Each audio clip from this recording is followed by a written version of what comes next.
Desde o início de nossa história, há 500 anos, os meninos e meninas pobres carregam o peso da maior de todas as misérias. Vivem num contexto no qual seus direitos não são respeitados. No Brasil, a ideia de que o melhor para quem nasce pobre é começar a trabalhar cedo na vida foi construída lentamente, até tornar-se um consenso poderoso. O lugar, o locus, né, de formação da criança é a escola. Quer dizer, indo à escola todos os dias, cumprindo o horário escolar, fazendo as tarefas todos os dias, cuidando da sua higiene pessoal, a criança está sendo educada, está sendo preparada para ser um adulto responsável e de caráter. No final da década de 80, o Brasil levantou os olhos com vergonha diante de uma realidade perversa, desumana e desigual. Era um dos países com o maior número de crianças sendo exploradas no trabalho. Nessa época, mais de 9 milhões de crianças e adolescentes se encontravam engajados em diversas atividades. Em 1988, começava a luta para reverter esse quadro, e que hoje permite mostrar um país mais consciente e menos injusto com o futuro de seus meninos e meninas. A gente sabe que muito ainda tem que ser feito no sentido de que essas parcerias cresçam, né, para que a articulação também se faça de uma forma a efetivamente atender às necessidades das crianças e dos adolescentes, para que dessa atuação se originem políticas públicas que deem apoio à família, programas, né, que possam dar suporte a essa retirada das crianças do trabalho. O primeiro passo foi dado com as mudanças na Constituição brasileira e com a aprovação do Estatuto da Criança e do Adolescente, o ECA.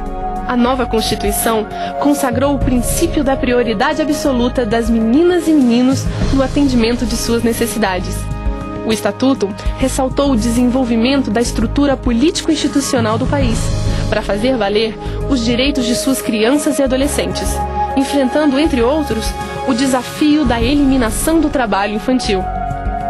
A Organização Internacional do Trabalho integrou esse processo de consciência social em 1992, quando decidiu incluir o Brasil entre os primeiros países a implementar o Programa Internacional para a Eliminação do Trabalho Infantil.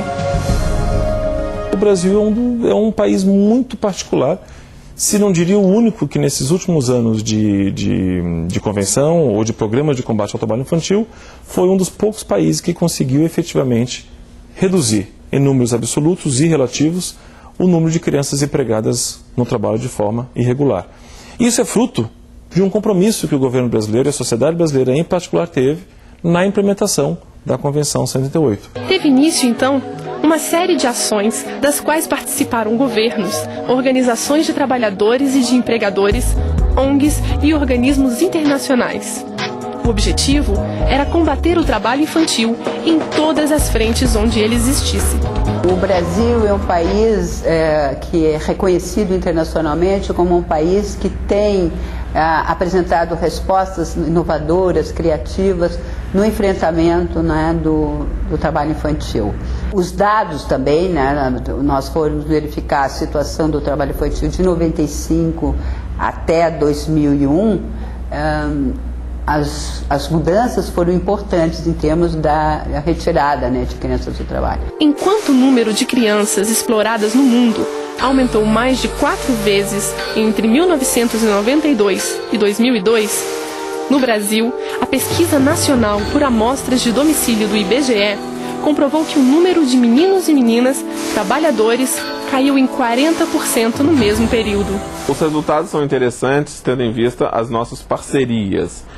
A fiscalização do trabalho tem encontrado as crianças trabalhando, imediatamente identificado essas crianças e suas famílias, elas são encaminhadas para um programa de transferência de renda, o PET é o mais conhecido deles, e o Ministério então verifica, depois que elas são inseridas nesse programa, se naquela atividade econômica realmente houve o abandono das crianças do trabalho, né, a retirada das crianças, e também, por um termo de cooperação técnica, a questão do recebimento dessa bolsa e as suas atribuições normais. O Brasil Diferente de muitos outros países, desenhou uma política robusta de combate ao trabalho infantil e de geração de renda para famílias em situação de risco social. O Programa de Erradicação do Trabalho Infantil, PET. A ideia do programa era de aumentar e garantir a escolaridade, a frequência da criança na escola e promover, né, a família para que ela saísse daquela situação de miséria, né, e pudesse não mais depender também de uma ajuda do Estado. Mas o desafio permanece. O país precisa enfrentar a mais cruel de todas as batalhas: erradicar as piores formas de trabalho infanto-juvenil. Crianças envolvidas no tráfico de drogas, na exploração sexual comercial infantil, no trabalho infantil doméstico, presas a regimes de escravidão, entre outros. O Brasil tem de continuar investigando com profundidade as características do trabalho infantil, para melhor compreender sua dinâmica. Nesse sentido, em 2001, a OIT e o IBGE realizaram uma extensa pesquisa em todo o país sobre o assunto. O suplemento especial sobre o trabalho infantil da Pesquisa Nacional por Amostra de Domicílios mostrou nuances do problema que até então não haviam sido percebidas. De acordo com os dados, o trabalho infanto-juvenil na última década diminuiu muito. Partiu de 9.600.000 meninas e meninos em 1992 para 5.400.000 em 2001. O trabalho infantil teve queda mais forte no setor urbano do que no rural.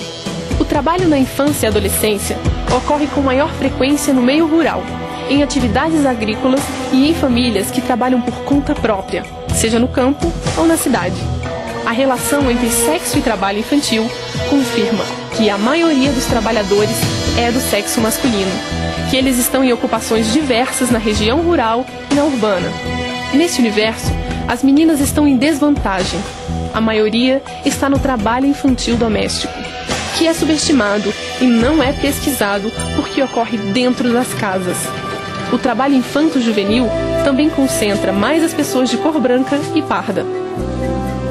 Antes, quando eu não estava no PET, eu ajudava minha mãe nas coisas dentro de casa. Aí depois, com 5 anos, eu comecei a vender verdura que minha mãe comprava na feira. Antes de eu vir pro PET, eu catava papel lá na rua. Mudou muita coisa, eu vendia picolé na rua, engraxava. Depois que eu entrei no PET, minha vida mudou. Eu vim pro PET de manhã, vou à tarde para a escola. Antes de eu estudar no PET, eu vendia piqui e pitomba no meio da rua. Antes de eu vir pro PET, eu trabalhava, dividia carro lá no Bosque do Buriti e fazia feira.